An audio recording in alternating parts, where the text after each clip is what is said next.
Welcome Dr. Brendan J. Gomez, who is the director of the Asian Research Center for Child and Adolescent Development, or ARCCADE. I like the word Aptly arcade. named. I know, arcade. Yes. We think about arcade always in the newspapers. We always think of young people Yep. going to a center and having negative things happening to them. You know, they're going there, they're playing games. It's a more negative environment. Yes. We wanted to take a different spin to it. We wanted to take a different perspective to arcade. Can there be a place where young people can come, where they feel safe, where we have positive role modeling, where there's things happening for them that is in the more positive manner? Well, Dr. Brendan, tell us a little bit about the Mentoring Malaysia program. What exactly does it consist, and who's involved in it? Well, it consists of a whole group of young people, of youth.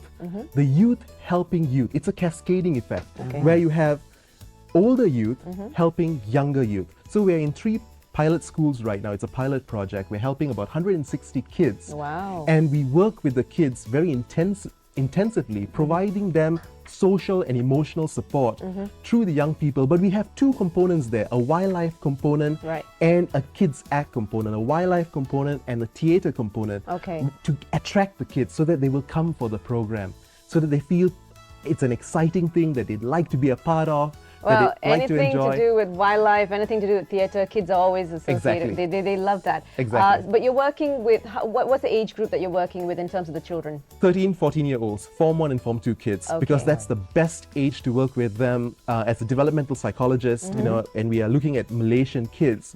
13 and 14-year-olds are wonderful. It's a wonderful age to be at for adolescents.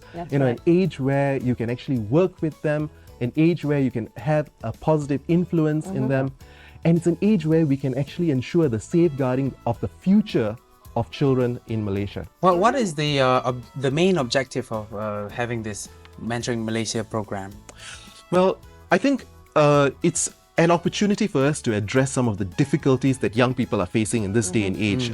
We have huge amount of issues that young people are facing, and it is an opportunity to give positive people, positive places, and positive opportunities to young people. These are the 3 important components: positive people, positive places, and positive opportunities. If we want to promote positive youth development, if we want to make a difference in the lives of kids today, if we want to address the issue of 1 in 5 Malaysian children having mental health problems. And by the way, 1 in 5 is a statistics which is also other nations are also facing. If you look at the United States, if you look at Australia, 1 in 5 Malaysian kids are having mental health issues, mental health challenges, social and emotional challenges. The question is, how can we make a difference? And the Mentoring Malaysia project targets that by providing positive people, positive places, and positive opportunities to promote positive youth development. God, so much of positiveness. Okay. Well, I think we need the positiveness, because if we look at the recent newspaper headlines, if you look at the recent news, it's always negative. If you look at the recent Star newspapers, oh, you've got them with you. Yeah. Okay. Brilliant. Stoned at 7. Oh, That's yes, right. that one. Yeah, You know, I read that one. and if you look at the latest News Strait Times, where have all the children gone? All the We missing talked about children, it, yeah, yes. missing children. Yeah, and this is just in the last few days. That's right. Where have all the children gone? Yeah. That's the question. Yeah. What's happening to our kids in this day and age? What's happening to the kids in this country? Remembering that we have a huge population of young people. For almost 46% of our Malaysian population are below the age of 22. Right. Yep. You can see here on the statistics on the screen here. Yeah. Wow, 28% of Malaysian children are having mental health problems, and it doesn't only cover mental health problems. Smoking, bullying, isn't that right? Sex, That's HIV, right. and drugs. Oh, So you see a huge increase in different issues. And the question is, if you're having a huge increase in different issues, what's our vision for 2020? Now, according to the United Nations, according to their projection, by 2020, depression will be the 2nd highest disorder for children. the second highest disorder. Okay, let's get Children. into that one. And yes, I know he's going to echo me on this one. Stop Go it. ahead. Stop it. When you say depression, Right. what exactly is plaguing them into getting into depression now? Yesteryear youths, we are looking at yesteryear youths at ourselves in the mirror.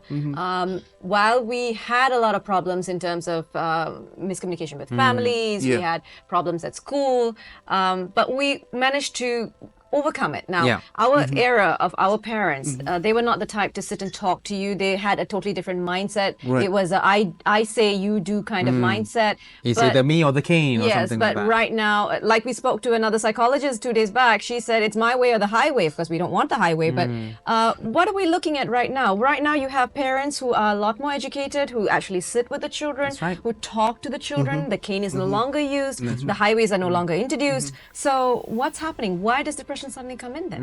I think Where does it coming from? wonderful question, Annie. I think if you look at what UNICEF is, UNICEF is one of our partners. They are a very close partner of the Asian Research Center, and they're working with us because they're really concerned about what is happening to children and why is it that suddenly we have huge amounts of issues happening in the newspapers in terms of depression, in terms of delinquency, in terms of substance use.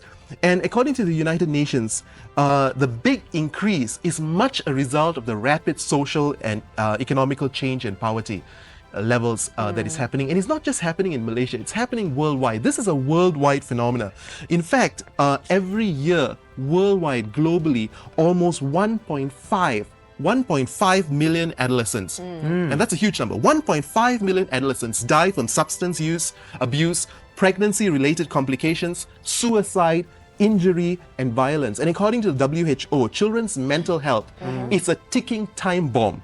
Without the right action now, millions of our children are going to grow up feeling the effects. Okay, Dr. You Brandon, you're can say scaring that. me. You can say that to the camera one there. I'm going to say it again. Mental health. And I don't think it can be said enough. We are sitting on a social time bomb if we do not address the statistics of 1 in 5 children having mental health problems. And I'm not just talking about Malaysia, I'm talking about it globally. Okay, now let's talk about media. Yeah. Media has got a major role in all our yes. lives. We're talking about the major TV stations, Major influence, 24, 22, yes, whatever towards channels our- coming for in. youth, We've got yeah. all sorts of channels coming in. We've even got channels with a lot of violence in it. We've got all sorts of Hollywood, Not to Bollywood mention, stuff coming in. not to mention video games. Exactly, video games. Everything has an element of violence on it. Right. Do you think that the children are getting a lot more influence these days than before? Do you think that's something that we could do, or perhaps parents could do, for instance? I think when we want to address the issue of children, when we want to address the issue of promoting positive youth development, it needs to be a holistic approach. It cannot, as what our Minister of Education, Dr. Hishamuddin said, that it cannot just be solely upon the Ministry of Education Yeah. to address the issue about what's happening with school children in the schools. That's right. It cannot just be the issue that the Ministry of National Unity needs to be addressing, or the Ministry of Women, Community and Family, or the Ministry of Youth and Sports, or the Asian Research Center for Child and Adolescent Development, or UNICEF. It needs to be a holistic thing when people are coming together Right. to actually address it. The media plays a very, very important role. The media plays a huge role because they are a huge, important influence in the lives of young people. You guys just being on TV, Annie, Zamil, just being on TV is fantastic. You have a very great influence, and this show has a very great influence on people across Malaysia. Here. We did. And the thing is, how do we get more of you, replicate more of you, and replicate more of these kind of good feeling, positive shows on TV so that the masses hear the message. The masses are able to be a voice for the children, to advocate for the children, to look for the needs of the children, and really be passionate and really be working with the kids. The media needs to come in like that. The Right. media needs to come in and play an important role in joining forces with the Ministry of Education, with UNICEF, with the Asian Research Center, with the schools, with the teachers. Today's Teachers' Day, right? I mean, we're talking about Yes, Teachers' that's Day. right. Yeah. Teachers need help in schools. Yeah. The schools need help. The media plays a very important influence given the fact that in the lives of children, the voices heard by kids Yeah. are sometimes not just the voices of parents. Yes. It's that's the right. voices of their role models. Role models. Yes, Yeah. that's right. And And we- I think role models influence them a lot more than parents do. They tend to pick up from role models. Yes. No matter who they are, they tend to Yes, pick up the exactly. good things and the bad things all at the same time. And if you have the media portraying only and solely Yeah. firms like, for example, Desperate Housewives, Yes. or you Oh, know, God, okay, or yes. one of those firms where it shows more dysfunction Yeah. than function, where do we find the role modeling? Yes. Where does the role modeling come? Who do we look up to? Kids need, parents need role models.